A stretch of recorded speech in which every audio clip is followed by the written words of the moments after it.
வணக்கம் நேயர்களே, தந்தி செய்திகளை வழங்குவதற்காக ஜெபஸ்டின். இன்றைய நாளின் டாப் 10 செய்திகளை பார்க்கலாம்.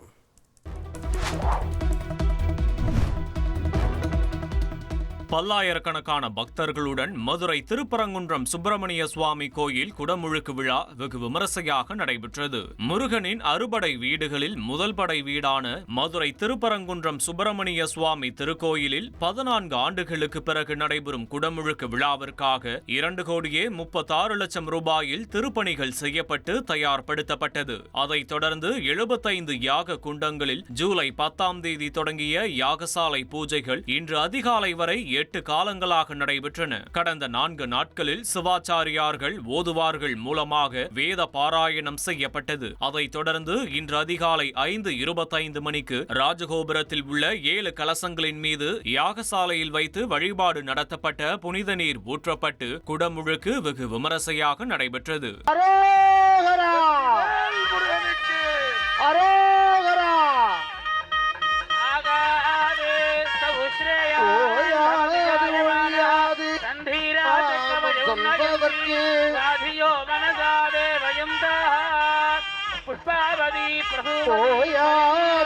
ராஜகோபுரத்தில் உள்ள வல்லப கணபதி, கோவர்தனாம்பிகை, பசுபதீஸ்வரர் ஆகிய 3 விமானங்களுக்கும் புனித நீர்கள் ஊற்றப்பட்டன. விழாவில் அமைச்சர்கள் சேகரபாபு, மூர்த்தி, MLA ராஜன் செல்லப்பா மற்றும் உயர்நீதிமன்ற நீதிபதிகள் கும்பாபிஷேக விழாவில் கலந்து கொண்டனர். பல்லாயிரக்கணக்கான பக்தர்கள் கலந்து கொண்டு வெற்றிவேல் முருகனுக்கு அரோகரா என முழக்கமிட்டனர்.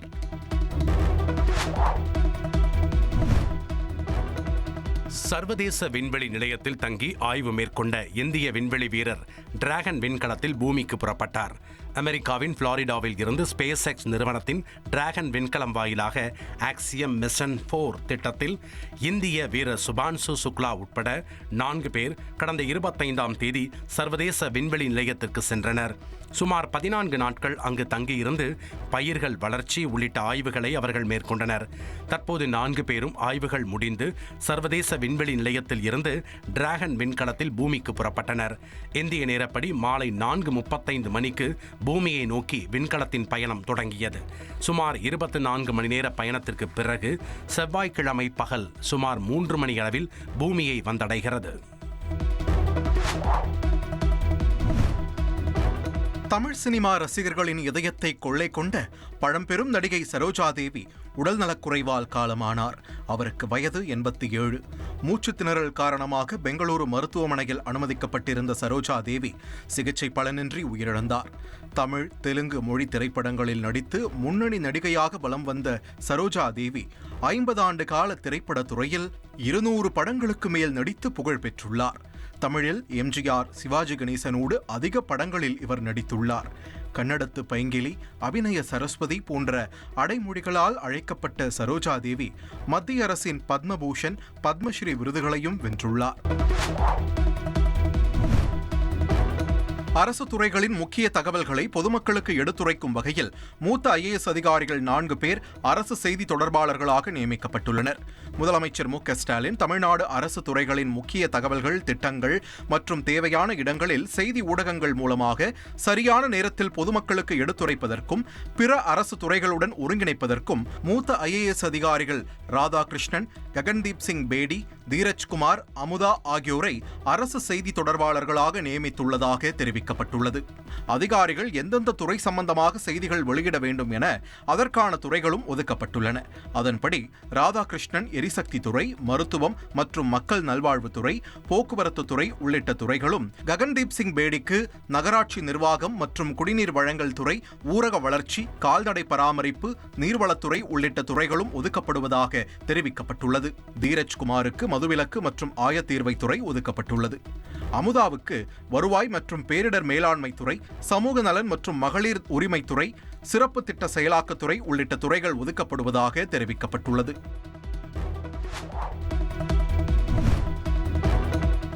திருவள்ளூர் அருகே டீசல் ரயில் தீ விபத்து குறித்து உயர்மட்ட குழு விசாரணை தொடங்கியது.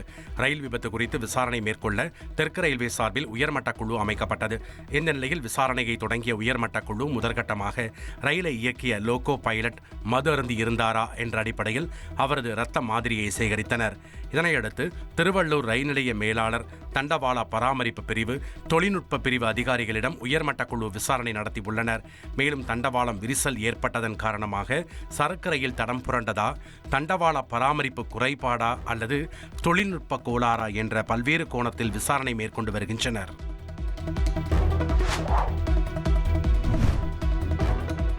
திருப்புவனம் இளைஞர் அஜித்குமார் போலீஸ் விசாரணையின் போது மரணமடைந்த நிலையில் அவர் தாக்கப்பட்ட இடத்தில் சிபிஐ அதிகாரிகள் விசாரணை நடத்தினர். இந்த வழக்கு தொடர்பாக நீதிபதி ஜான் சுந்தர்லால் சுரேஷ் விசாரணை அறிக்கையை சிபிஐ அதிகாரிகள் கையெழுத்திட்டு பெற்றுக்கொண்டனர். சிவகங்கையில் கோவில் காவலாளி அஜித்குமார் கொலை வழக்கில் சிபிஐ விசாரணை நடத்த நீதிமன்றம் உத்தரவிட்டது. இதனையடுத்து தமிழகம் வந்த டெல்லி சிபிஐ டிஎஸ்பி மோஹித்குமார் தலைமையிலான அதிகாரிகள் விசாரணையை தொடங்கியுள்ளனர். முதற்கட்டமாக மதுரை சிபிஐ அலுவலகத்திற்கு சென்ற சிபிஐ அதிகாரிகள் வழக்கு தொடர்பான ஆலோசனையை நடத்தினர். பின்னர் உயர்நீதிமன்ற மதுரை கிளைக்கு சென்று வழக்கில் ஏற்கனவே விசாரணை நடத்தி நீதிபதி ஜான் சுந்தர்லால் சுரேஷ் தாக்கல் செய்த அறிக்கையை பதிவாளரிடமிருந்து கையெழுத்திட்டு பெற்றுக்கொண்டனர். பின்னர் சிபிஐ அதிகாரிகள் மடப்புரம் கோயில் வளாகத்திற்கு சென்று விசாரணை நடத்தினர். மாவட்ட கண்காணிப்பாளர் சந்தீஷ், ஏடிஎஸ்பி சுகுமார் உள்ளிட்டோர் சம்பவ இடத்திற்கு வருகை தந்திருந்தனர்.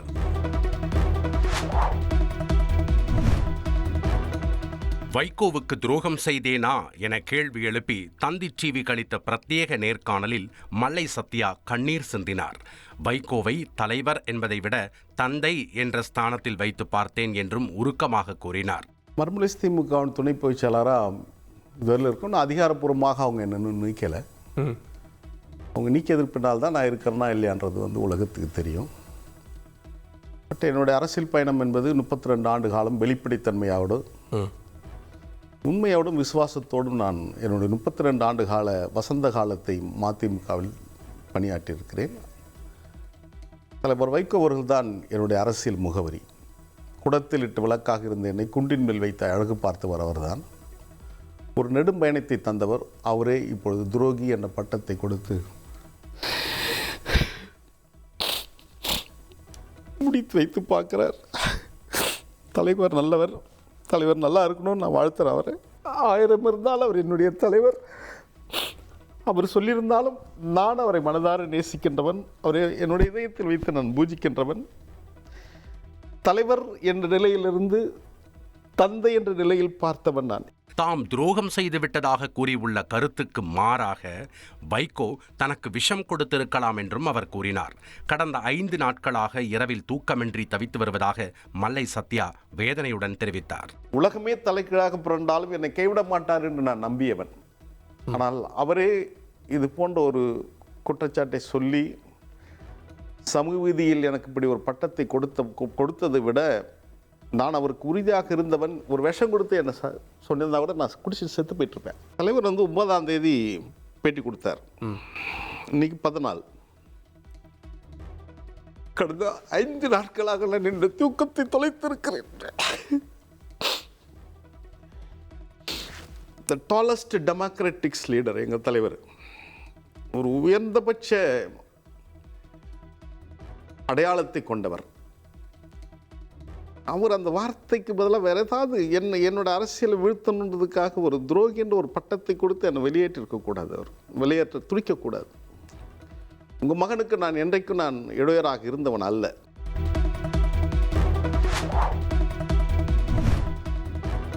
அதிமுக தொண்டர்கள் உரிமை மீட்பு குழு சார்பில் மதுரையில் வரும் செப்டம்பர் 4ஆம் தேதி மாநாடு நடத்தப்படும் என ஓ பன்னீர்செல்வம் அறிவித்துள்ளார். சென்னையில் அதிமுக தொண்டர்கள் உரிமை மீட்பு குழுவின் ஆலோசனை கூட்டம் ஓபிஎஸ் தலைமையில் நடைபெற்றது. இதில் ஓபிஎஸ் சிறப்புரையாற்றினார். பின்னர் செய்தியாளர்களிடம் பேசிய ஓபிஎஸ், அதிமுக உள்ளிட்டவை தங்களுடன் இணைவதில் தனக்கு எந்த நிபந்தனையும் இல்லை எனவும் தாவேகா தலைவர் விஜய்க்கு தங்களது ஆதரவு உண்டு எனவும் தெரிவித்தார். அண்ணா திராவிட முன்னேற்ற கழக தொண்டர்களின் உரிமையை மீட்கின்ற குழுவாக மதுரை மாநகரில் செப்டம்பர் 4ஆம் தேதி ஒரு மிகப்பெரிய தமிழகம் தழுவிய ஒரு மாநாடாக அந்த மாநாடு அமையும். அந்த மாநாடு வெற்றி மாநாடாகவும் அமையும். எடப்பாடி பழனிசாமி அவர்கள் மீது விமர்சனங்கள் வந்து கடுமையா இருக்கும். இன்னைக்கு விமர்சனங்கள் இல்லை. அதுவும் இல்லாம அதிமுக தான் எங்க உயிர்நாடி இயக்கம், சில சட்ட முரண்களை விமர்சனங்கள் கடுமையாக இருக்கின்ற நேரத்தில் கடுமையாக இருக்கும். இப்போ இதுக்கு தேவையில்லை. ஏற்கனவே நான் சொல்லிவிட்டேன், அனைத்து இந்திய அண்ணா முன்னேற்ற கழக இணைகின்ற நிலையில் நான் எந்த நிபந்தனையும் விதிப்பதாக இல்லை என்பதை சொல்லிவிட்டேன். மதுரை மாநாட்டிற்கு சசிகலா அவர்களுக்கும் டிடிவி தினகரனுக்கும் அழைப்பு இருக்கா? மதுரை உங்களுடைய மாநாட்டுக்கு இருவருக்கும் அழைப்பு இருக்கா? உறுதியாக அழைப்பு இருக்கு. விஜயுடைய அரசியல் நகர்வுகள் எப்படி? விஜயுடைய அரசியல் நகர்வு இன்று வரை நன்றாகத்தானே போய்கொண்டிருக்கிறார். அவர் எதிர்காலத்தில் என்ன நிலையை ஜனநாயக முறைப்படி இருக்கிறார் என்பதனை பார்த்து அவருக்கு எங்களுடைய தார்மீக ஆதரவு உண்டு.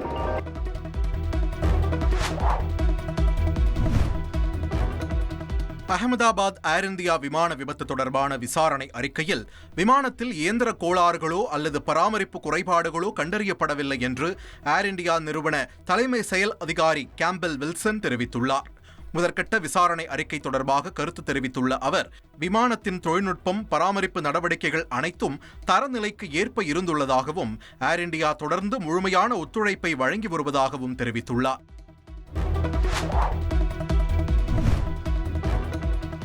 மிஸ்ஸஸ் அண்ட் மிஸ்டர் திரைப்படத்தில் இடம்பெற்றுள்ள பாடலை நீக்க கோரி இசையமைப்பாளர் இளையராஜா தொடர்ந்த வழக்கில் நடிகை வனிதா விஜயகுமாருக்கு நோட்டீஸ் அனுப்பப்பட்டுள்ளது.